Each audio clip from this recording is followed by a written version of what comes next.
Part B. Ugh. A police speed detector gun works by a different principle. 2 short pulses of electromagnetic radiation. So electromagnetic radiation has a speed of c, which is 3 times 10 to the 8 meters per second. 2 pulses of electromagnetic radiation, a time t subscript 0, t0 apart, are fired at the front of a vehicle which is moving directly towards the gun. The reflected pulses are received at a time t apart. A digital readout on the top of the gun displays the speed of the vehicle.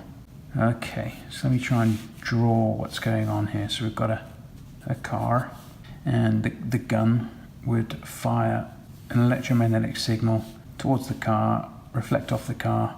At time t0 or later, car's moved forward a little bit, and then we've got a slightly shorter path difference as a result of that. So if I were to call this part here A, this part here B, and this part here C, the car moves from B to C, but the path difference for the 2 signals would be A, B, C.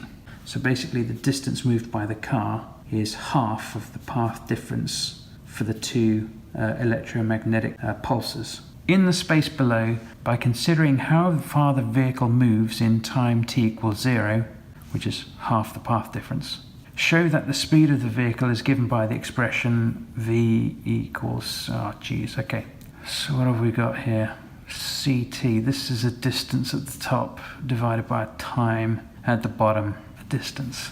Let's start with some of the basics. Let's go full on GCSE. Speed equals distance divided by time. Distance equals speed times time.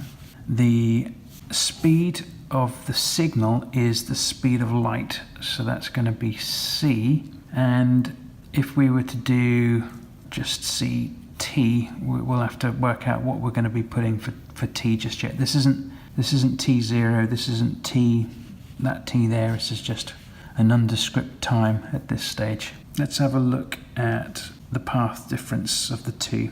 So the path difference, A, B, C, of the 2 pulses would be distance equals speed times time, the speed of light, and the time would be the difference in the original time delay subtract the time difference that they're detected by. So if there wasn't a path difference, the t0 minus t0 would be nothing. Nothing times the speed of light would be nothing. The car moves a distance bc from B to C, which is half of the path difference, and the path difference is abc. So the distance moved by the car is half the path difference. There's the path difference, half it, that's the distance moved by the car. The velocity of the car is then distance divided by time, t0. So velocity equals distance, which is half the path difference, divided by the time, t0. And then we're back where we started. Oh geez, this is tough.